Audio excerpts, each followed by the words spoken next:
Hallelujah. Glory Jesus. Hallelujah. Thank you Lord Jesus. Thank you Jesus. आपके मुख को खोलकर परमेश्वर की स्तुति करें. हालेलुया. बोलिए हालेलुया. हालेलुया. राजाओं के राजा को धन्यवाद करें. ताली बजाकर स्तुति करें परमेश्वर की. हालेलुया. हालेलुया. परमेश्वर की उपस्थिति में हम आए हैं. आमीन. हालेलुया. जब प्रभु की उपस्थिति में हम आते हैं तो बहुत आनंद होता है. दाऊद कहता है कि जब किसी ने मुझे कहा कि चलो प्रभु के भवन में जाए तो मुझे बहुत खुशी हुई. हालेलुया. जब किसी ने मुझे कहा कि चलो प्रभु के भवन में, तो दाऊद भी राजा होकर परमेश्वर के भवन में लोगों की भीड़ में जाता था. आमीन. हालेलुया. परमेश्वर का दास राजा लोगों को, इजरायली प्रजा को बताता था कि कैसे राजा होकर भी परमेश्वर की उपस्थिति में रहना चाहिए. हालेलुया. और इसके लिए दाऊद के समय के अंदर परमेश्वर इजरायलियों को अपने दुश्मनों से छुड़ाता था. आमीन. हालेलुया. जब हम स्तुति आराधना करेंगे, जब हम प्रार्थना करेंगे, हम उपवास में जाएंगे, तो परमेश्वर हमारे दुश्मनों को कोई भी बाजू से, कोई भी और से, चारों ओर से नष्ट कर देगा. आमीन. हालेलुया. दुश्मन ऐसे नहीं है कोई आपको मारने के लिए आए. दुश्मन बहुत रीति के होते हैं. एक तो जेलसी के होते हैं, है ना. फिर होते हैं कि इनका कुछ अच्छा ना होना चाहिए. हालेलुया. हालेलुया. जब हम प्रभु में रहेंगे ना, तो शैतान हमसे दुश्मनी रखकर लोगों के माइंड के अंदर ऐसी ऐसी बातें डाल के हमें परेशान करने की कोशिश करेगा, बीमारी में डालने की कोशिश करेगा, लड़ाई झगड़े करवाएगा, मन के अंदर से शांति चली जाएगी, रात को नींद नहीं आएगी. बहुत सारी दुष्ट की शक्तियाँ, कोई मंत्र तंत्र, दोरा धागा, जादू टोना, बहुत कुछ बातें. आने वाले समय में मैं बताऊंगी कि कैसे लोग क्या क्या करते हैं, कैसे जादू टोना और क्या क्या करके परमेश्वर के लोगों को परेशान करते हैं. वो हमें पता होना चाहिए. हमारी स्पिरिचुअल आंखें होगी तो ही हमें पता चलेगा, नहीं तो पता नहीं चलेगा. लेकिन अगर कोई सिखाएगा तो पता चलेगा ना, क्योंकि हम तो वो करने जाते नहीं है, तो हमें कहाँ से पता चलेगा. इसके लिए जब परमेश्वर के दास लोग ऐसी बातों की ओर आपका ध्यान ले जाते हैं, तो आपके घर, आपके आसपास, आपके फैमिली, कहीं से भी आपको ध्यान रखना पड़ेगा कि कौन दुष्ट की योजनाएं हमारे जीवन में सफल करने के लिए काम कर रहा. बड़ी बड़ी बीमारियां भी उसमें आ जाती है. इन लोगों के वहाँ कितनी बार बाहर क्या क्या फेंक के जाते थे. इनके वहाँ इतना बड़ा बड़ा सुबह में मुझे बताते हुए, देखो हमारे वहाँ पे ऐसे डाल डाल के बाद में कितनी तकलीफों में से गुजरना पड़ा. हमें नहीं पता क्या क्या होता है. इसके लिए हमेशा प्रार्थना में रहना. हालेलुया. हमेशा प्रार्थना में रहना, हमेशा प्रार्थना की ऐसी संगति में रहना जहाँ पर पवित्र आत्मा के द्वारा लोग आपके परमेश्वर के आगे, परमेश्वर के दास लोग पवित्र आत्मा के द्वारा कार्य करते हैं. आमीन. हालेलुया. जिसकी आंखें खुली होगी उनको ही पता चलेगा. और ये बात है कि हमें अपने आप परमेश्वर के आगे बहुत ही सीधाई से चलना पड़ेगा, बहुत ही सीधाई से चलना पड़ेगा. परमेश्वर हमें ये सिखाता है कि हमें परमेश्वर के मार्ग में कैसे चलना. हालेलुया. तो आए हमारी कोई भी गलती ना हो, उसी रीति से हमें परमेश्वर के आगे चलना है. न्यायाधीशों का पुस्तक निकालेंगे, उसका 8 अध्याय,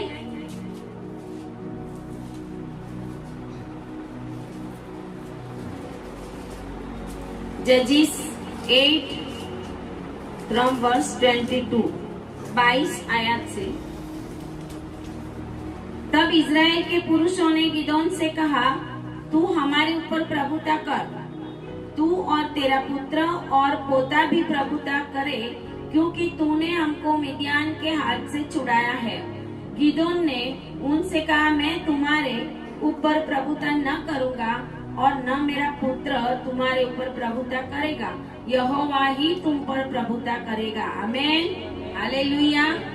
फिर गिदोन ने उनसे कहा, मैं तुमसे कुछ मांगता हूँ, अर्थात तुम मुझको अपनी अपनी लूट में की बालियां दो. वे तो इश्माएली थे, इस कारण उनकी बालियां सोने की थी। उन्होंने कहा, निश्चय हम देंगे। तब उन्होंने कपड़ा बिछाकर उसमें अपनी अपनी लूट में से निकाल कर बालियां डाल दी। जो सोने की बालियां उसने मांग ली, उनका तोल 1700 शेकेल हुआ।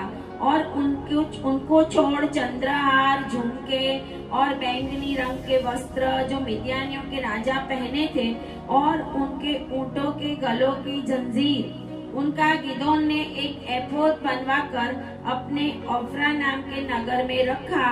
और सारा इज़राइल वहाँ व्यभिचारिणी के समान उसके पीछे हो लिया, और वह गिदोन और उसके घराने के लिए फंदा ठहरा।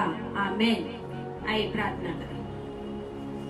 धन्यवाद पिता परमेश्वर, हम आपकी महिमा करते हैं, आपकी स्तुति करते हैं। ये समय प्रभु आपने हमें दिया, आज ये वचन प्रकट करने के लिए पवित्र आत्मा सहाय करे। जो भी यहाँ पर वचन सुन रहा है प्रभु, जितने भी लोग आए हैं, जो भी ऑनलाइन मुझे सुन रहे हैं, उन सभी के ऊपर प्रभु आपकी दया, आपकी कृपा आए, और पवित्र आत्मा ये वचनों को समझने के लिए आप सहायता करें। प्रार्थना यीशु के नाम में करते हैं। आमीन, आमीन, हालेलुया। यहाँ पे हम देखते हैं कि जो गिदोन है, गुजराती में लिखा है गिदियोन। गिदियोन जो है वो यूसुफ के वंश का था। गिदियोन जो है वो यूसुफ के वंश का था। यूसुफ के दो पुत्र अफ्रेम और मनाशे, जो उसको मिस्र देश में जन्मे थे, क्योंकि यूसुफ को बेच दिया गया। और यूसुफ जब मिस्र में था, तो मिस्र में उसको जब जेल में से बाहर निकाला, उसके बाद उसकी शादी हुई और उसके दो पुत्र हुए, और एक का नाम अफ्रेम और दूसरे का नाम मनाशे था।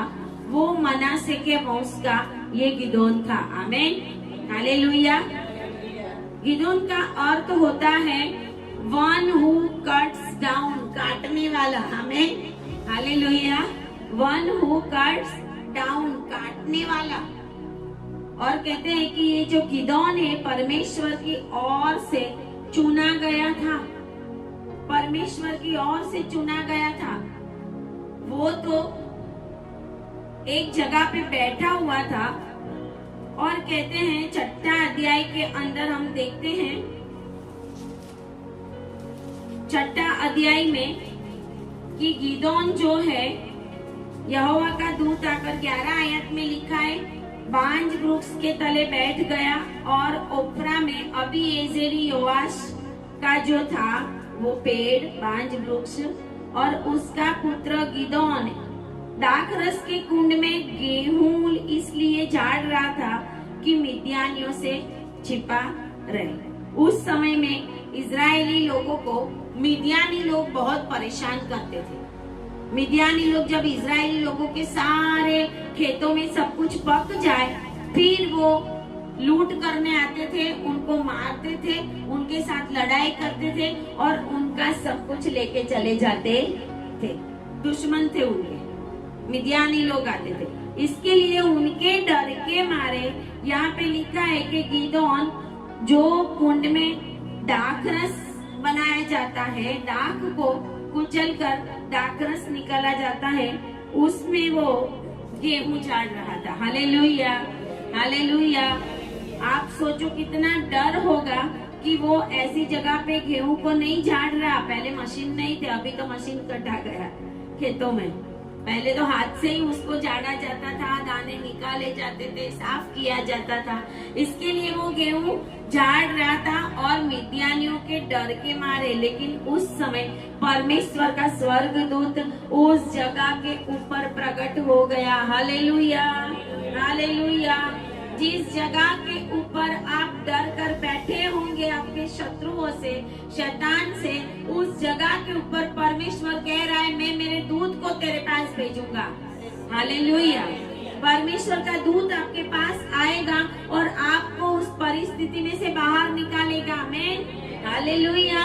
चाहे वो रोग हो, चाहे चाहे बीमारी हो, चाहे दुख हो, संकट हो, रात को परेशान करने वाली दुष्ट की शक्तियां हो, रात को गला दबाने वाली शक्तियां हो, किसी भी रीति से परेशान करने वाली वो दुष्ट आत्माएं हो, परमेश्वर कहता है मेरे दूत को मैं भेजूंगा। आमीन, हालेलुया। प्रभु अपने लोगों को देखता है कि मेरे लोग मेरे पास कितना बैठते हैं, मेरे लोगों के मन में मेरे लिए कितना प्यार है, मेरे लोगों के पास मैं कैसे जाऊं, जब वो मुझे पुकारेंगे तो मैं जाऊं। आमीन, हालेलुया। जब हम परमेश्वर को पुकारेंगे तो परमेश्वर हमारे पास आएगा। अभी कुछ दिनों के बाद लेंट के दिन चालू हो रहे हैं, 18 तारीख से शायद भस्म बुधवार बोलते हैं उससे। तो ऐसे कोई ये बाइबल की प्रणाली नहीं है। हालेलुया। बाइबल में कहीं पे भी नहीं है ये कि गुड फ्राइडे के पहले 40 दिन के फास्टिंग। प्रभु ने तो क्रूस के ऊपर जाने से पहले 40 दिन फास्टिंग नहीं किया था। Hallelujah, hallelujah. उसके पहले नहीं किया था प्रभु ने 40 दिन फास्टिंग। जब प्रभु ने बैप्टिज्म लिया उस समय परमेश्वर का आत्मा उसको जंगल में ले गया और वहां पर परमेश्वर 40 दिन और 40 रात यीशु मसीह ने उपवास किया। लेकिन हम ये करते रहो, हमेशा करना चाहिए उपवास प्रार्थना। अकेले गुड फ्राइडे ईस्टर आए तभी करना ऐसा नहीं है। हमारा लाइफ ही होना चाहिए फास्टिंग का, प्रार्थना का, बाइबल पढ़ने का, वर्शिप करने का। तब हम परमेश्वर की ओर से आशीष को पाएंगे। अकेले इन्हीं दिनों में हम 40 दिन करेंगे उपवास या फिर 10 दिन करेंगे। Isaiah 57 आप घर जाके पढ़ लेना कि हमारा उपवास कैसा होना चाहिए। हालेलुया। तो कहते हैं कि जब दुख और संकट आता है, ऐसी परिस्थिति में ये गिदोन भी एक जगह पे बैठ के डर के मारे बैठा था, लेकिन परमेश्वर का स्वर्गदूत वहां पे आया। 6वां अध्याय ये कहता है कि मिद्यानी जो है उनके हाथ में परमेश्वर ने इजराइलियों को दे दिया था। मिद्यानी भी अपनी मर्जी से आते नहीं थे। हालेलुया। मिद्यानी आते थे, उनको लूटते थे, लूट कर चले जाते थे। 6वां अध्याय पहली आयत लिखा, इजराइलियों ने यहोवा की दृष्टि में बुरा किया। हालेलुया। जब हम बुरा करेंगे तो शैतानी शक्तियों को परमिशन मिलेगी। जब हम आज्ञा में नहीं रहेंगे, जब हम प्रभु के साथ नहीं बने रहेंगे, तब इजरायली परमेश्वर से दूर हो गए थे। इजरायली उस देश की जातियों के साथ मिल गए थे। गिदोन के पिता जो है योआश, वो कहते हैं कि वो भी, उसकी भी अलग अलग वेदियां थी, अशेरा की वेदियां थी और बहुत सारी वेदियां उसकी भी थी, बाल की वेदियां। देखो इजरायली थे वो। हालेलुया। यूसुफ के वंश के, क्योंकि वो मनाशे के वंश का था, यूसुफ के बेटे के वंश का था उसका पिता, इसके लिए वो भी मनाशे के कुल का था। लेकिन वो भी 6वां अध्याय और उसकी 25 आयत में आप देखोगे कि परमेश्वर ने रात को गिदोन को दर्शन दे के बोला, अपने पिता का जवान बैल अर्थात दूसरा 7 वर्ष का बैल ले और बाल की जो विधि तेरे पिता की है, हालेलुया, जो तेरे पिता की है उसे गिरा दे, और जो अशेरा देवी उनके पास है उसे काट। इजरायली परमेश्वर से दूर हो गए थे। आज हम परमेश्वर से दूर हो जाएंगे और फिर हम उपवास प्रार्थना करते जाएंगे, उसका कोई भी मतलब होगा? सिर्फ और सिर्फ आपका 2 किलो वेट कम हो जाएगा और कुछ नहीं होगा। हालेलुया। वेट कम करना है तो फास्टिंग कर लो, 40 दिन के बाद वैसे ही बढ़ जाने वाला है खा के। हालेलुया। ये मनाशे के कुल का, यूसुफ के वंश का, याकूब के 12 पुत्रों में से एक यूसुफ था। हालेलुया। लेकिन फिर भी ये बाल की वेदियां और अशेरा की वेदियां उसके पिता ने बनाई थी। सारे इजरायली परमेश्वर से दूर हो गए थे। इसके लिए 6ठी आयत और छठा अध्याय और पहली आयत में लिखा है कि इजरायलियों ने परमेश्वर की दृष्टि में बुरा किया, इसलिए यहोवा ने उन्हें किसके हाथ में दे दिया? मिद्यानियों के हाथ में दे दिया। अगर हम प्रभु से दूर जाएंगे तो प्रभु हमारे सामने से नजर हटा लेगा और प्रभु दुश्मनों को अलाउ करेगा। दुश्मन आएंगे मतलब शैतान आएगा, परीक्षाएं आएगी, बहुत सारी तकलीफ आएगी, संकट आएगा, वो अपने आप आएगा। प्रभु को बोलने की भी जरूरत नहीं पड़ेगी। जब हम प्रभु से दूर जाएंगे तो संकट और दुख तो आएंगे ही, क्योंकि उसी के द्वारा परमेश्वर हमें वापस अपने मार्ग में लाना चाहता। किसी को दुष्ट आत्मा नहीं लगेगा तो वो प्रभु के वहाँ पे या प्रार्थना मीटिंगों में आएगा नहीं। किसी को बड़ी बड़ी बीमारियां नहीं होगी तो वो जाएगा नहीं कि चलो मैं जाऊं। नहीं जाते होंगे, नहीं करते होंगे, प्रभु की उपस्थिति में नहीं आते होंगे, तब ये बीमारियां, तकलीफ सब कुछ आता है, क्योंकि शैतान को परमिशन ऑटोमेटिक मिल जाती है। मत्ती 18:18 कहता है कि जो पृथ्वी पर मैंने बांधा है स्वर्ग में बंधा जाएगा, यहाँ पे खोला है स्वर्ग में खुल जाएगा। हमने खुद ही शैतान को जब खुला छोड़ा तो शैतान हमारे जीवन में बहुत कुछ काम करेगा। और कहते हैं कि प्रभु ने मिद्यानियों को बोल रखा था, मतलब परमेश्वर ऐसा माइंड करेगा दुश्मनों का कि मिद्यानी लोग आकर उनको लूट लूट के चले जाते थे। और कहते हैं मिद्यानी इजराइलियों पर प्रबल हो जाते थे। मिद्यानी क्या हो जाते थे? प्रबल हो जाते थे। मिद्यानी कौन थे आपको पता है? निकाले हम उत्पत्ति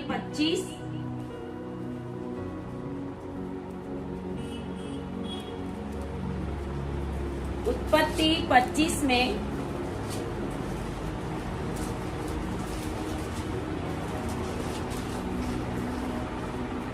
उत्पत्ति 25:1 और 2 में हम यहाँ पे देखते हैं अब्राहम ने एक और पत्नी ब्याह ली। जब सारा मर गई, इज़ाक की शादी करवाई। शादी करवाने के बाद अब्राहम ने एक और पत्नी ब्याह ली जिसका नाम कतूरा था। उससे जीवनान, योक्षान, मदना, मिद्यान, आगे आगे बहुत सारे बच्चे उत्पन्न हुए। ये ही मिद्यानी थे जो अब्राहिम की गलतियों के द्वारा पैदा हुए।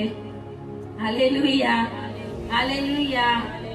अब्राहम ने एक और ब्याह ली थी पत्नी, और उसके जो बेटे हुए थे वो ही मिद्यान, बहुत सारे जो नाम दिया है वो उनके दुश्मन बन गए थे बाद में। आपको पता नहीं होगा आपका दुश्मन कौन है। आपका दुश्मन आपके आसपास के लोगों में ही होगा। Hallelujah, hallelujah. आपका पहचान वाला ही होगा। मेरी गाड़ी के ऊपर कोई ऐसा नहीं डाल के गया होगा कि जो मुझे जानता नहीं है। Hallelujah, hallelujah. बहुत बार ऐसा होता है, हमें पता ही नहीं होता। ज्यादा से ज्यादा जेलसी का आत्मा कार्य करता है। जेलसी ही जादू टोने की शुरुआत होती। जब किसी को आपके ऊपर जेलसी आएगी तो जादू टोना करेगा, वो कुछ न कुछ करेगा, कुछ श्रापित वर्ड्स बोलेगा। आगे मैं सिखाऊंगी, नेक्स्ट टाइम मैं लेने वाली हूँ ये कि कैसे कैसे ये बातें हमारे जीवन में कार्य कर जाती है और कब नहीं करती है। हालेलुया। गिनती 23 कहता है याकूब के ऊपर कोई मंत्र तंत्र नहीं चलेगा। हालेलुया। याकूब के ऊपर नहीं चलेगा। हमें याकूब बनना। मैंने तो वो पकड़ के गटर में फेंक दिया था। हालेलुया, फेंक दिया, मुझे तो डर नहीं लगा। बहुत बार ऐसी परिस्थिति आती है कि हमें डर लगता है। बहुत बार ऐसा होता है। यहाँ पे लिखा हुआ है कि वो अब्राहम ने जो शादी की थी कतूरा से, उसका बेटा था मिद्यान। उसके ही अंदर वो बेटों में है आशूर भी नाम लिखा है। अशूरी लोग भी इजरायलियों के ऊपर चढ़ाई करते। अशूरी लोग भी इजरायली के ऊपर चढ़ाई। ये सारे अब्राहम की ही संतान थे, लेकिन फिर भी भाइयों के दुश्मन थे। हालेलुया। अपने ही भाइयों के दुश्मन थे, अपने ही फैमिली के। भले बाप दादा पीढ़ी चली गई, कितनी पीढ़ी आ गई, लेकिन पीढ़ी पीढ़ी के अंदर से ये बैर उनका चलता रहा था। हालेलुया।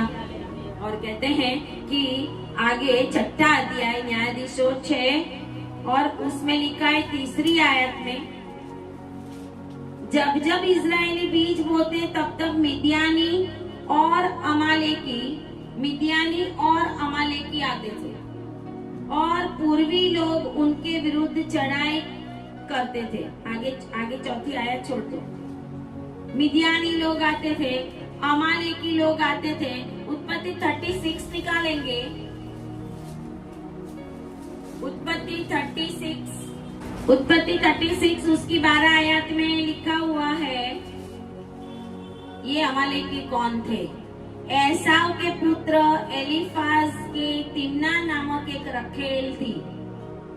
एसाव का जो पुत्र था एलीफाज, उसकी तिम्ना नामक एक रखेल थी, जिसने एलीफाज के द्वारा किसको जन्म दिया?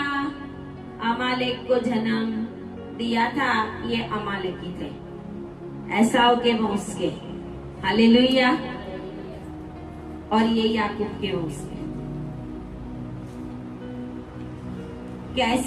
कैसे उसके ही पीढ़ी के लोग उसके दुश्मन बन गए थे। कैसे परमेश्वर ने उन लोगों के हाथों में उसको दे दिया था और वो लोग इसके लिए दुश्मनों के हाथों में दिए गए थे क्योंकि वो लोग परमेश्वर की दृष्टि में जो बुरा था वो कर रहे थे। बाजू वालों को बोलो, परमेश्वर की दृष्टि में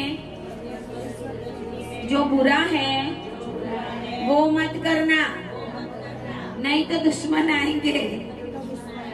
हालेलुया, हालेलुया।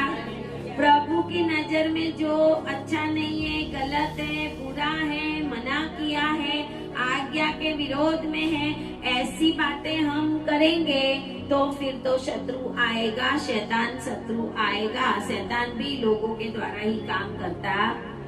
आज इजराइल के सामने शैतान है तो ईरान के द्वारा काम करेगा, रशिया के द्वारा काम करेगा, तुर्की के द्वारा काम करेगा।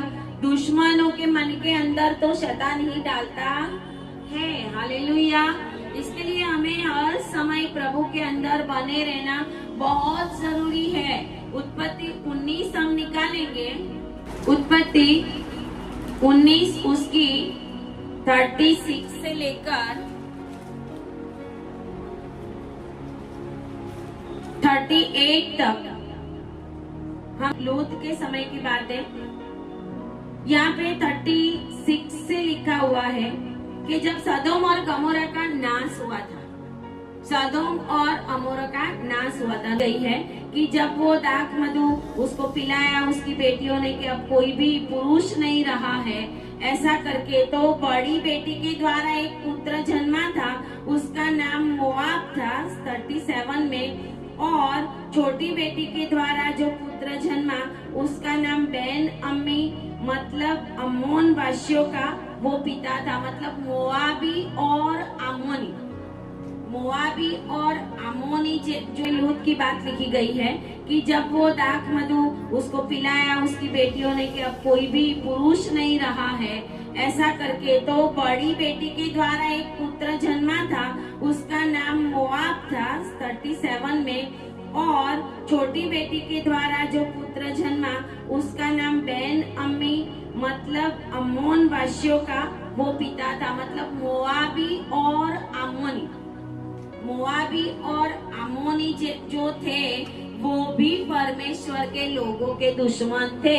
तो वो तो लोत के ही बच्चे थे, जो अब्राम के साथ चलता, जो अब्राम का भतीजा था, जिसको लेके अब्राहम निकला था, उसकी बेटियों के द्वारा जन्म हुआ।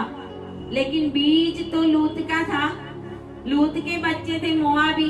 जब इजराइल आते हैं जंगल से, मिस्र में से बाहर निकले, तो मोआब के राजा बालाक ने उनके ऊपर जादू टोना करने के लिए बालाम को भेजा।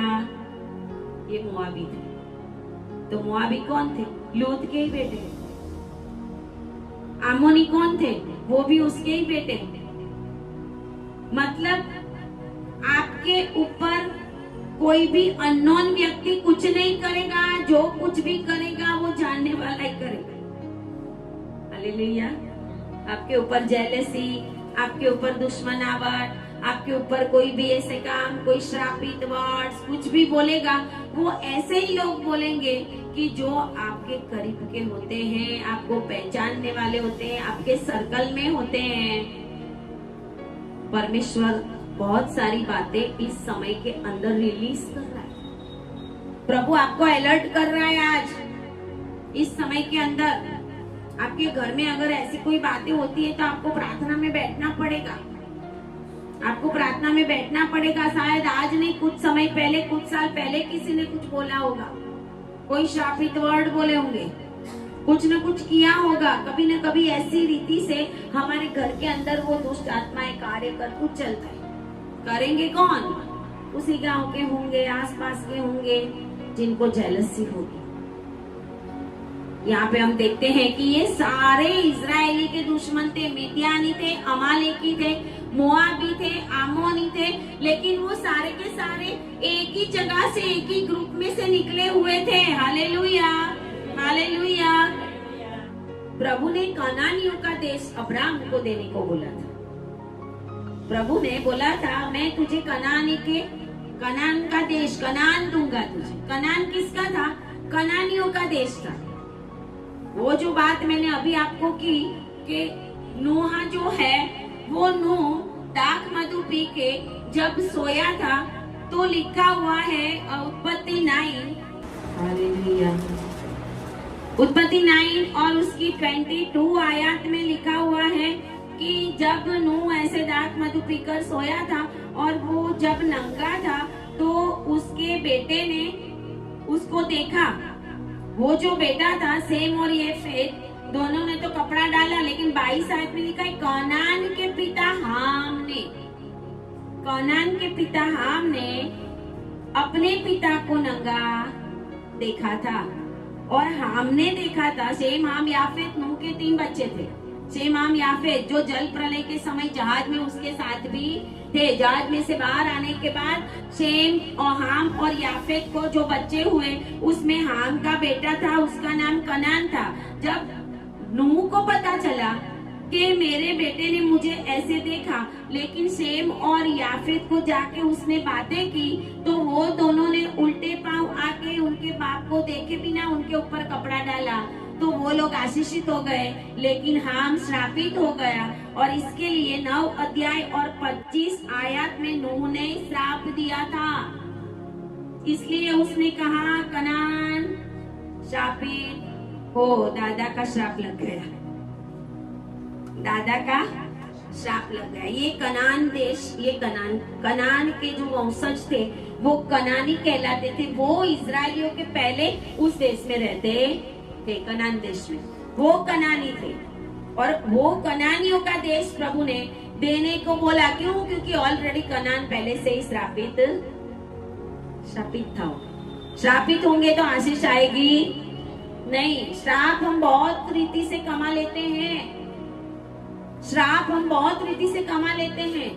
अकेले झगड़ा के द्वारा या अकेले ऐसे नहीं, बहुत बार हम गलत काम करके, बहुत बार हम खुद जादू टोना करने चले जाते हैं। बहुत बार हम किसी को, बहुत सारे मसीह लोग ऐसा करते हैं। मेरे पास बहुत सारे आए हुए प्रार्थना के अंदर, बहुत सारे मसीह लोगों को मैंने देखा है। और कैसे कैसे अलग अलग जगहों पे भी जाएंगे, प्रार्थना भी कराने आएंगे। अलग अलग जगहों पे जाएंगे, प्रार्थना भी कराने आएंगे। एक बार एक आई थी बेटी, शुक्रवार की प्रार्थना मीटिंग में मेरे पास, मेरे घर में कोई नहीं था, तो मुझे जैसे मजार होती है ना, कब्रों के ऊपर, मस्जिदों के पास जो कब्र होती है उसके ऊपर जो स्मेल आती है ना धूप वाली, जब वो अंदर आई तो मेरे घर में मुझे वो स्मेल आने लगी। मैं चारों ओर देखती हूँ कि मुझे स्मेल ये मस्जिदों में आती है या कब्रों पे होते धूप चढ़ाते, वैसी क्यों स्मेल आ रही। ऐसे में आत्मा में फिर प्रार्थना करने लगी। फिर प्रभु ने मुझे बताया कि ये ऐसी जगह पे जाती है, ये ऐसी जगह पे जाती है। मैंने उसको पूछा, मैं बोला आप ऐसी कब्रों पे जाते हैं? बोले मुझे कोई ले गया था, इसके लिए मैं जाती हूँ। मसीह लोग किसी के द्वारा भी ले जाएंगे, कोई ना कोई और जाएंगे, तो ये श्राप आते, हम श्रापित हो जाते हैं।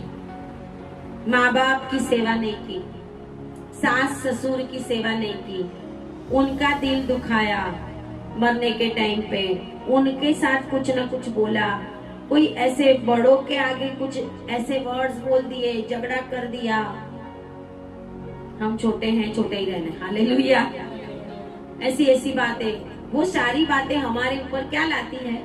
श्राप लाती है। बहुत बार हमें अपने जीवन में संभाल कर चलना, इसके लिए प्रभु ने कहा ये जीभ है उसको हमें कंट्रोल में रखना है, कंट्रोल में रखना है। उसके दादा ने उसको श्राप दे दिया था, उसने ही बोल दिया कनान श्रापित है, वो कनानियों का देश था, फिर भी प्रभु वो कनानियों को प्यार करता था। अब्राहम उस देश में रहा, इज़ाक उस कनानियों के देश में रहा, परदेसी होकर रहा, तभी तो वो देश उनके हाथ में आया नहीं था। वो लोग परदेसी होकर वहां पर रहे, लेकिन वो लोगों ने यहोवा परमेश्वर की वेदी बनाई, वो परमेश्वर यहोवा की प्रार्थना करते थे। ये सारे कनानी लोग जो थे, नूह के वंशज के, वो सारे कनानी लोग जो थे वो सब कुछ जानते थे कि ये लोग यहोवा परमेश्वर की आराधना करते हैं, वो सच्चा खुदा है, वो महिमावान परमेश्वर है। अब्राहम इसहाक वहां पर रहकर अन्य जातियों के आगे एक सिंबल बने थे, हालेलुया, वो सिंबल बने थे, वो उनको दिखा रहे थे सच्चा परमेश्वर है। लेकिन फिर भी वो लोग बाल और अशेरा और सूरज और चांद और क्या क्या उनकी ही आराधना करते रहे थे। इसके लिए प्रभु ने कहा था कि मैं तुझे कनानियों का देश दे दूंगा, आमीन, हालेलुया। प्रभु प्यार तो करता था उनको भी, क्योंकि नूह को बचाया था, उनको क्यों प्रभु नहीं बचा था? लेकिन नूह प्रभु में रहने वाला था, ये श्रापित थे, वो परमेश्वर की ओर फिरने वाले नहीं थे, अपनी मनमानी करने वाले। आज हम भी बहुत बार अपने जीवन में मनमानी करते हैं। बाजू वालों को बोलो अपनी मनमानी मत करना। बाइबल में जो लिखा है उस वचन के द्वारा काम करना, हालेलुया, हालेलुया। हम परमेश्वर के लोग हैं, हम कुछ भी नहीं कर सकते, कुछ भी नहीं कर सकते। हर एक बार हम अपने मन में जो आए वो नहीं कर सकते, हर समय प्रार्थना करनी पड़ती है। बहुत बार गुस्सा भी आ जाए हमें, तो भी हमें अपने गुस्से को कंट्रोल करना पड़ेगा, फिर हमें नहीं तो पता नहीं चलेगा हमारे ऊपर कौन सी श्राप चल रहे हैं। क्यों घर में झगड़ा नहीं समाप्त होता, क्यों घर में ऐसा होता है, क्यों वो ऐसा करता जाता है, क्यों मेरे घर की परिस्थिति नहीं बदलती, क्यों पैसा, क्योंकि आपके पैसों के ऊपर भी श्राप आ गया। बहुत बार हम जाने अनजाने में, क्या हमारे माँ बाप बाप दादा शायद उन्होंने कोई पापों की माफी नहीं मांगी, इसके लिए हम हमेशा माँ बाप बाप दादाओं की पापों की माफी मांगते हैं, ताकि उनका जो श्राप है उधर ही अटक जाए, उससे आगे बढ़े। वो ये लोग थे जो इजरायलियों को परेशान करते थे। इसके लिए 6 अध्याय में ये सब लिखा है कि मिद्यानी भी थे और ये कनानी और सारे लोग जो थे वो उनके दुश्मन थे, अमालेकी थे, मोआबी थे, अमोनी थे, वो सारे इजरायलियों के दुश्मन थे। और मिद्यानी तो इतने प्रबल हो गए थे कि ये लोग बहुत दुखी और बहुत दुखी हो गए थे, हालेलुया। और इसके लिए जब वो लोग परमेश्वर को दुहाई देते थे, जब दुर्दशा में आते हैं ना, 6 अध्याय और 6 आयत न्यायाधीशों में लिखा है कि मिद्यानियों के कारण इजराइल बड़ी दुर्दशा में पड़ गए, तब इजराइलियों ने यहोवा को दुहाई, हालेलुया। हमारा परमेश्वर ऐसा महान परमेश्वर है कि जब हम परमेश्वर को विनती करेंगे तो परमेश्वर हमारी विनती को सुनेगा, हालेलुया, हालेलुया। जब हम परमेश्वर के आगे अपने पापों को कबूल करेंगे, हम उपवास करेंगे, पाप नहीं कबूल करेंगे, तो कुछ भी होने वाला 40 दिन का उपवास भी वेस्ट जाएगा, वो समय भी वेस्ट जाएगा। कभी कभी तो उपवास करके भी हम बाइबल प्रार्थना नहीं करते, किधर किधर घूमने चले जाते हैं। परमेश्वर की उपस्थिति में उपवास के दिन पूरा दिन बैठना पड़ेगा, कम से कम 3-4 बार प्रार्थना करनी पड़ेगी, बाइबल पढ़ना पड़ेगा। जब आप जिस बातों के लिए प्रार्थना कर रहे हो, जिस बातों के लिए उपवास कर रहे हो, जो बात प्रभु के आगे रख रहे हो, वो प्रभु कब सुनेगा? जब आप बैठोगे तो। आपने तो मान लिया कि मुझे इस बातों के लिए उपवास करना है, इसके लिए मैं इतने दिन उपवास करूंगा, 2 दिन करूंगा, 4 दिन करूंगा। लेकिन वो बात परमेश्वर के आगे रखने के लिए आपके पास टाइम ही नहीं है। उसके लिए आपने प्रार्थना नहीं की। सुबह में उठ के सोच लिया मैं इसके लिए प्रार्थना करूंगा कि मुझे ये बीमारी चली जाए, मुझे अच्छी जॉब मिल जाए। लेकिन दिन में 3 बार 4 बार उस दिन परमेश्वर के आगे बैठकर वो बातें प्रभु के आगे रखी, और वो भी पश्चाताप के साथ। जब वो लोगों ने दुहाई दी, तब कहते कि परमेश्वर ने यहोवा की दुआएं देने के बाद यहोवा ने इजरायलियों के पास एक नबी भेजा। इजरायलियों के पास नबी भेजा परमेश्वर ने, और परमेश्वर ने गिदोन को चुन लिया था। फिर आगे की पूरी स्टोरी आप घर जाके पढ़ना कि गिदोन के द्वारा परमेश्वर ने इजरायली प्रजा को बचाया। उसने उसके दुश्मनों को मारा, मिद्यानियों को गिदोन ने मारा, और मिद्यान से जहाँ पे मूसा भाग गया था, मिद्यान देश में। मूसा खून करके कौन से देश में गया था? मिद्यान में, जहाँ पे परमेश्वर ने उसको जलता हुआ वो पौधा दिखाया, जहाँ पे दर्शन दिया था। मिद्यान देश में परमेश्वर प्रकट हुआ। इसका मतलब ये है कि परमेश्वर की दुनिया के अंदर परमेश्वर किसी से अन्याय नहीं करता। अगर परमेश्वर मिद्यानियों से नफरत करता होता तो परमेश्वर ने मूसा को मिद्यान में चलते हुए झाड़ में से दर्शन नहीं दिया होता। हालेलुया। प्रभु मिद्यान में उतर आया था मूसा के लिए, और वहां पे उसने दर्शन दिया था। और यहाँ पर हम देखते हैं कि जब गिदोन ने सारे इजरायलियों को उन लोगों से बचा दिया, तो उसके बाद जो हमने पढ़ा 8 अध्याय और 22 आयत से, कि सारे इजरायली गिदोन के पास आए। क्यों आए? क्योंकि उन्हें पता चल गया कि अब गिदोन तू ही हमारा राजा बन, तूने ही हमें बचाया है। जैसे दाऊद के पास आए थे ना, अभी तू ही हमारा राजा बन। हेब्रोन में भी राजा बना दिया उन्होंने दाऊद को। ऐसे ये लोग भी आए और उसको बोला तू हमारे ऊपर प्रभुता कर। लेकिन गिदोन कहता है कि मैं तुम्हारे ऊपर प्रभुता ना करूंगा, लेकिन कौन करेगा? यहोवा ही तुम पर प्रभुता करेगा। परमेश्वर ही हमारे ऊपर प्रभुता करे, तब हम परमेश्वर के अंदर पूरी रीत से बने हुए हैं, ऐसा कहा जाता है। बहुत बार हम लोगों के बहकावे में आ जाते हैं। बहुत बार हम, जैसे वो बहन ने कहा कि मुझे कोई ले जाता था और इसके लिए मैं जाती हूँ वहाँ पे। उसके बाद उन्होंने छोड़ दिया, मैंने उनको सही सिखाया, मैं बोला बहुत गलत बात है।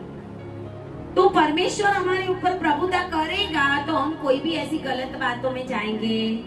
हालेलुया। हमें परमेश्वर अलर्ट करेगा, प्रभु का आत्मा हमारे साथ चलेगा और वो हमें अलर्ट करेगा। लेकिन हमारी एक गलती, हमने देखा कि अब्राहम ने कतूरा से शादी की तो उसके द्वारा मिद्यान पैदा हुआ और ये मिद्यान इनका दुश्मन बन गया। हालेलुया। परमेश्वर का हमने यहाँ पे देखा, लूत की जो बेटियों के द्वारा बच्चे जन्मे थे, मोआबी और अम्मोनी, वो भी इजराइल के दुश्मन बन गए थे। आशुर भी इजराइल का दुश्मन, ऐसा के वंश में अमालेक जन्मा तो वो भी इजराइल का दुश्मन बन गया था। परमेश्वर हमारे ऊपर प्रभुता करना चाहिए, हमारे दुश्मन हमारे ऊपर प्रभुता नहीं करने चाहिए। Hallelujah, hallelujah. शैतान हमारे ऊपर प्रभुता करेगा तो हम शैतानी काम करेंगे, परमेश्वर प्रभुता करेगा तो हम परमेश्वर के काम करेंगे। Hallelujah, hallelujah.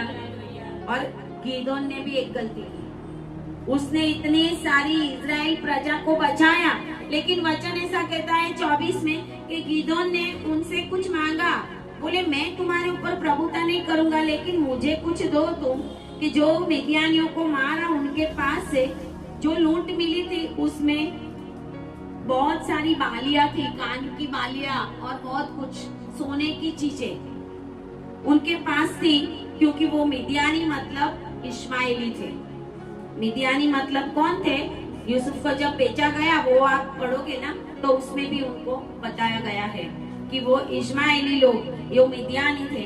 कहते हैं कि निश्चय हम देंगे, और कपड़ा बिछाकर उन्होंने उसमें सारी लूट में से जितना भी सोना था, बालियां थी, सब कुछ उसके अंदर डाल दिया। बहुत कुछ सोने के उपरांत चंद्रहार उस समय का होगा, जैसे इस समय में लोग मंगलसूत्र और वो सब पहनते हैं ना, वैसे उस समय में चंद्रहार, झुमके और बैंगनी रंग के वस्त्र वगैरह जो मिद्यानी के राजा पहनते थे, उनको जब हरा दिया तो ये सारी चीजें और उनके ऊंट के गलों की जंजीर भी सोने की होती थी उस समय में। तो देखो वो कितने पैसे वाले होंगे।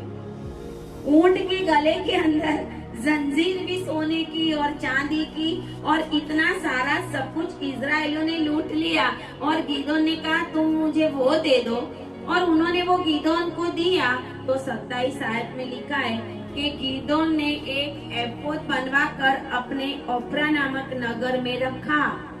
जैसे याजक लोग एफोद पहनते हैं, वैसा गिदोन ने भी एक एफोद बनवाया, और वो एफोद को अंदर उसने ये सारी चीजें रखी। और पता चला बाद में थोड़ा थोड़ा समय जैसे जैसे जाता गया, ये इजरायली वचन कहते हैं कि व्यभिचारिणी के समान उस एफोद के पीछे लग गए। इसका मतलब क्या? व्यभिचारिणी के समान एफोद के पीछे, जब हम परमेश्वर को छोड़कर अन्य जातियों के जैसे अन्य विश्वास में या अन्य वेदियों के ऊपर या उनका जो कुछ पसंद आता है वो हमसे करवाए, ऐसा वैसा जब हम करते तो हम व्यभिचारी हैं। बाइबल कहती है कि तुम मुझे छोड़ के क्या कर रहे हो? व्यभिचार कर रहे हो। इजराइल को इसके लिए प्रभु कहता है तुम व्यभिचारी प्रजा हो, तुमने अपने परमेश्वर को छोड़ दिया है, किसी और से ब्याह कर लिया, व्यभिचारी हो। ऐसे ये लोग व्यभिचारिणी के समान बन गए, क्योंकि जैसे जैसे समय गया उसके साथ साथ जो इजरायली है वो इजरायली ये एफोद को ही मूर्ति पूजा के समान पूज कर ऐसा समझने लगे कि इसी ने हमें बचाया, परमेश्वर ने हमें नहीं बचाया। Hallelujah, hallelujah. हम भी कभी कभी हमारी चीजों को मूर्ति पूजा में बदल देते हैं। जो हमें अच्छा लगता है, बहुत अच्छा लगता है, जिसको हम परमेश्वर की जगह पे स्थान दे देते हैं, वो हमारे लिए आइडल वर्शिप, वो आइडल वर्शिप। प्रभु कहता है मेरे से ज्यादा मैं कोई किसी और से प्यार करेगा वो मेरे लायक ही। इसके लिए माँ बेटे को भी इतना प्यार नहीं कर सकती कि परमेश्वर को दूसरी जगह पे रख दे, दूसरे नंबर पे। हालेलुया। पति और पत्नी एक दूसरे को इतना प्यार ना करे कि परमेश्वर चौथे स्थान पे चला जाए। प्रभु पहले मेरा पति, फिर मेरे 2 बच्चे, फिर चौथे स्थान पे तू रहना। हालेलुया। प्रभु कहता है वो मेरे लायक ही नहीं है। हमारे जीवन में पहला स्थान किसका होना चाहिए? परमेश्वर का होना चाहिए। अगर हम परमेश्वर को पहला स्थान नहीं देते, अगर हमारे पास बहुत पैसा है, हम पूरा दिन पैसा पैसा पैसा और परमेश्वर की जगह पैसे को दे देते हैं, पूरा दिन सोना सोना सोना सोने को दे देते हैं, पूरा दिन हम कुछ ना कुछ जो हमें अच्छा लगता है परमेश्वर को साइड में रख के करते हैं, वो आइडल वर्शिप। और इन एफोद जो बनवा के रखा, गिदोन तो मर गया लेकिन ये एफोद बचा रहा था। हालेलुया। गिदोन मर गया, गिदोन का समय पूरा हो गया, लेकिन गिदोन ने जो एफोद बनवा के रखा था, इजरायली ये ही समझते रहे और इजरायली उसको आइडल वर्शिप के जैसा पूजा करते रहे। और वो बोलते थे उनको कि ये इसी ने हमें बचाया मिद्यानियों से, इसी ने हमें बचाया मिद्यानियों से। कभी कभी परमेश्वर हमें देखता है कि हम क्या करते हैं। इसके लिए यहाँ पे लिखा है कि व्यभिचारिणी के समान इस एफोद के पीछे वो हो लिए। इसके लिए गिदोन और उसके घराने के लिए ये जो एफोद बनवाया ना, वो क्या हुआ? फंदा बन गया। क्या बन गया? फंदा बन गया। ये जो पूरा अध्याय आप पढ़ोगे ना, तो उसके अंदर अभी हमारे पास टाइम नहीं है, लेकिन आप पढ़ना कि उसके बाद गिदोन के जितने भी बच्चे, गिदोन के लगभग 17 जितने बेटे थे, लेकिन ये 17 जो उसके बेटे थे वो भी नष्ट हो गए। उसका सारा वंश नष्ट हो गया, सिर्फ एक ही बेटा बचा। और वो भी किसने मारा पता है? जैसे अब्राहम ने कतूरा से शादी की और मिद्यान उत्पन्न हुआ और मिद्यान उसका दुश्मन हो गया, ऐसे गिदोन ने भी एक ऐसी लेडी से ब्याह किया था और उसका एक बेटा अबीमेलेक करके था। वो अबीमेलेक था, वो गिदोन के सारे बच्चों का दुश्मन बन गया था और उस अबीमेलेक ने गिदोन के सारे बेटों को मार दिया था। उसकी गलती, आपकी गलती आपके और आपके फैमिली और आपके वंश में, वंश परंपरा पीढ़ी पीढ़ी में चलती जाएगी। हमारी गलतियों को हमें बहुत ही संभालना पड़ेगा कि हमें गलती ना करें, ना बोलने के द्वारा, ना चलने के द्वारा, ना कहीं पे बैठने के द्वारा। बाइबल में तो ऐसा लिखा है कि पहाड़ के ऊपर भोजन भी मत करना। हम तो घूमने चले जाते हैं, हमें तो पहाड़ बहुत पसंद है। क्यों पहाड़ के ऊपर भोजन नहीं करना? पहाड़ पे वेदियां बनाई गई। भारत देश के अंदर पहाड़ों के ऊपर क्या है? बहुत सारे मंदिर बने हुए हैं, परमेश्वर के नहीं, अलग अलग विश्वास की अलग अलग वेदियां बनी हुई है। वचन ऐसा कहता है, जिसने पहाड़ों के ऊपर भोजन भी नहीं किया, उसी पहाड़ पे भोजन करना जहाँ पे आगे पीछे कुछ है नहीं। Hallelujah, hallelujah. हम तो उसी में जाके बैठ के भी खाना खा के आ जाते हैं, किसी का कुछ दिया लिया भी करके, मतलब ये हमारे ऊपर श्राप लाएगा। गिदोन की गलती उसके पूरे फैमिली के लिए क्या हो गई? फंदा बन गई।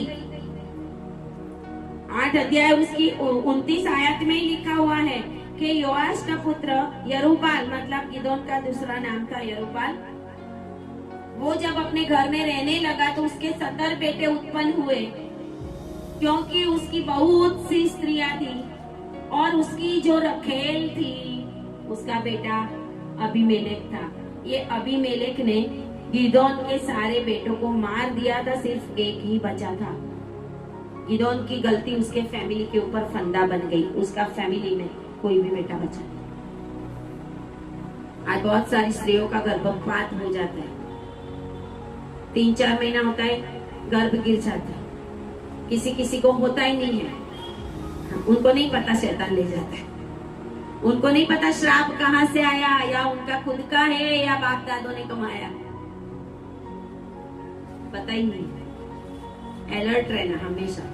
परमेश्वर के लोग ऑनलाइन भी, मुझे जो सुन रहे हैं, ऑनलाइन सुनने वाले लोगों को भी मैं कह रही हूँ, अगर आप परमेश्वर को मानने वाले हैं, यहोवा परमेश्वर यीशु मसीह की आराधना करने वाले हैं, तो परमेश्वर को सही रीत से पकड़ के चलो, नहीं तो आप श्राप कमाओगे और उस श्राप में आपका फैमिली और आपकी पीढ़ी पीढ़ी बर्बाद हो जाएगी। अगर आप आशीष को कमाओगे तो आपकी पीढ़ी पीढ़ी आशीष को पाएगी, अब्राहम के जैसा। Hallelujah, hallelujah. अब्राहम के जैसे आशीष हम पाएंगे, नहीं तो हमारे बच्चे, बच्चों के बच्चे भी नष्ट हो सकते हैं, परमेश्वर के मार्ग से भटक सकते हैं। हम प्रभु में रह के जिंदगी जो मिली है ना, 50, 60, 70, 80 साल, जिनके बच्चे, उनको तो मैं यही कहती हूँ कि ज्यादा से ज्यादा बच्चों के लिए प्रार्थना करो जब तक आप जिंदा हो। अपने लिए मत करो। जब आप प्रभु में आ गए तो आपको अपने बच्चों के लिए, अपने फैमिली के लिए, अपने भाई बहनों के लिए प्रार्थना करने की बहुत जरूरत है। आपकी प्रार्थना है आपको बचाएगी, आपके फैमिली को बचाएगी, आपको बच्चों को भी बचाएगी। आज नहीं तो कल परमेश्वर वो जरूर पूरा करेगा। हालेलुया। आज आपको नहीं दिखेगा फल, 1 साल के बाद, 2 साल के बाद, 6 साल के बाद आपको दिखेगा कि आपका पूरा घराना प्रभु में आ गया, कि प्रार्थनाएं आपके फैमिली को बचाएगी। आमीन, हालेलुया। प्रार्थनाएं बहुत कुछ कर सकती है। आज हम उपवास करते हैं, प्रार्थना नहीं करते। 40 दिन उपवास करके शाम को 5 बजे से खाना बना लेना, अच्छा 6 बजे में रेडी कर दूं ताकि 6:30 को खा लूं, उपवास खत्म कर दूं। ऐसा उपवास करने की कोई जरूरत। उपवास करना है तो खाने में मन ही मत लगाओ, खाने में मन मत लगा। आपको याद रखना है कि कल भी मेरा उपवास है। अगर 40 दिन कर रहे हैं तो याद रखना है कि मेरा कल भी है फास्टिंग, परसों भी है, ये भी है, वो भी है। पूरी रीत से परमेश्वर को समर्पित होके प्रार्थना और उपवास करो। हालेलुया। उसमें 3 दिन का उपवास होगा तो भी प्रभु कबूल कर लेगा। हालेलुया। एस्तर ने सिर्फ 3 दिन में यहूदी प्रजा को बचा लिया था। हालेलुया। सिर्फ 3 दिन में एजरा नए में अभी उपवास करते थे और यरूशलेम वापस बांधने का ऑर्डर मिल गया। आमीन। हालेलुया। यरूशलेम का भवन फिर से बनाने का ऑर्डर मिल गया, लेकिन उसके पहले क्या किया था? उपवास प्रार्थना। उपवास प्रार्थना में क्या किया था? परमेश्वर के आगे बैठे रहते थे। अगर हम बैठे नहीं रहेंगे तो क्या होगा? नाम का उपवास मत करो, नाम का उपवास मत करो। अगर करना है सही रीत से उपवास करो। यहाँ पे कहते हैं हमारी एक गलती पीढ़ी पीढ़ी के लिए फंदे का कारण बन जाती है। हम हमारी पीढ़ी के लिए कोई भी फंदे का कारण ना बने। किसी भी रीति से हम अपने फैमिली के लिए आशीष का कारण बने। आमीन। हालेलुया। आशीष का कारण बने। जब हम आशीष का कारण बनेंगे तो हमारी पीढ़ियों तक हमारा नाम लिया जाएगा। आमीन। हालेलुया। बच्चों के बच्चे भी बोलेंगे मेरी एक दादी थी ना। हालेलुया। जैसे मैं बहुत बार याद करती हूँ कि हम लोग कैसे प्रभु में आए थे, कैसे हमारी दादी की भी दादी को कैसे प्रभु ने कॉफिन बॉक्स में से उठाया था, कैसे वो वापस जिंदा हुए थे, कैसे वो उस दिन अपनी दफन क्रिया के अंदर उन्होंने गवाही दी थी कि मैं स्वर्ग देख के आई। हालेलुया। और ऊपर यीशु मसीह है। ऐसे ऐसे परमेश्वर के भवन के अंदर आपकी गवाही और लोगों के बीच में भी आपकी बड़ी बड़ी गवाहियां बनने के लिए जा रही है। हालेलुया। क्योंकि आप परमेश्वर की उपस्थिति में बैठने वाले लोग हो और परमेश्वर को सही रीत से आप आराधना करते हो, प्रार्थना करते हो, तो परमेश्वर आने वाले समय के अंदर आपको पूरी रीत से आशीषित करना जानता है और वो करने वाला है और आपकी पीढ़ी पीढ़ी आशीषित हो जाएगी। हालेलुया। आपकी आशीष आपका फंदा ना बन जाए।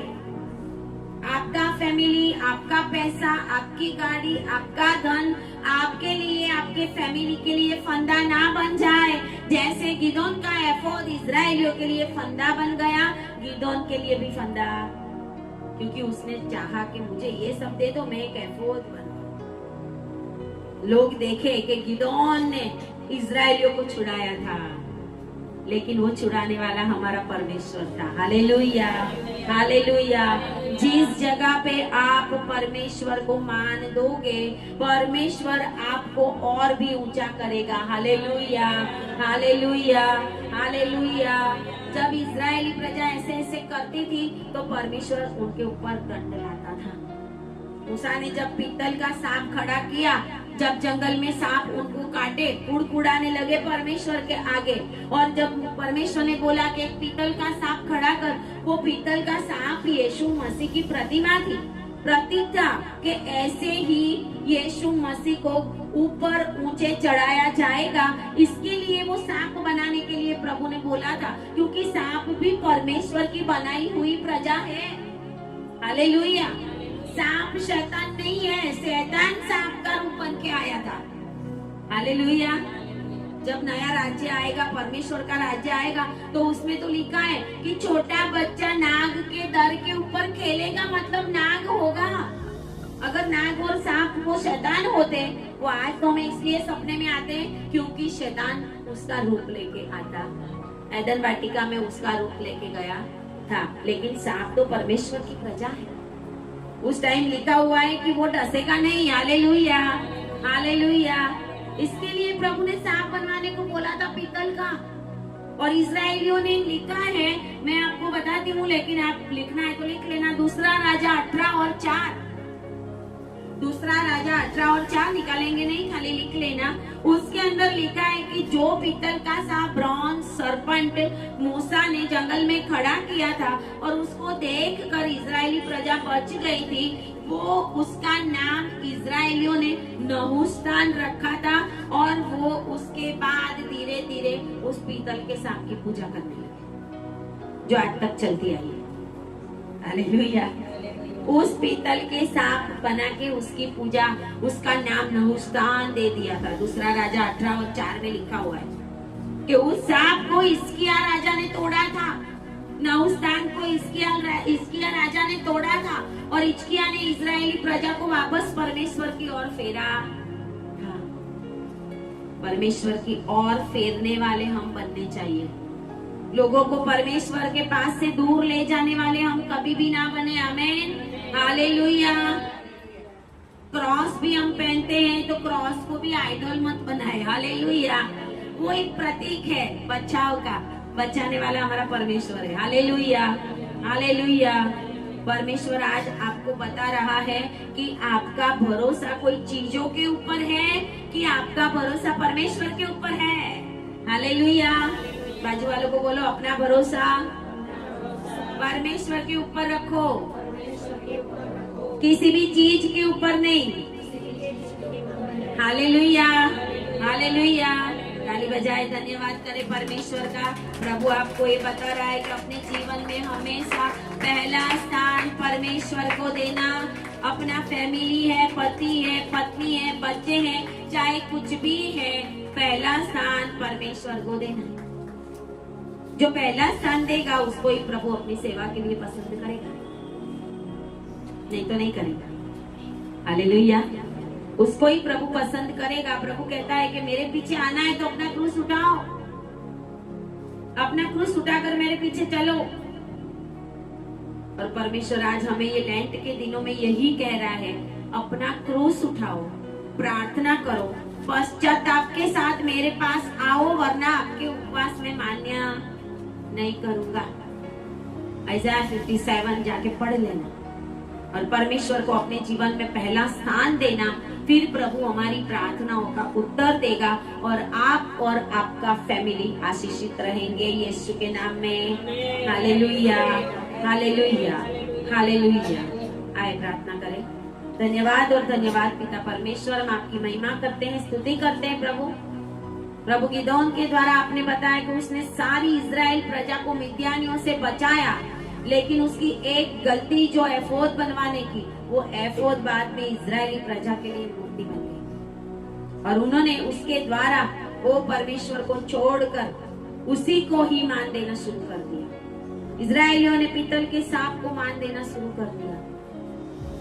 वो एफोद गिदोन के घर के लिए फंदा बन गया। आज हमारे जीवन में ऐसी कोई भी चीज ना हो जिसको हम आपसे बढ़कर प्यार करें और वो हमारे लिए फंदा बन जाए।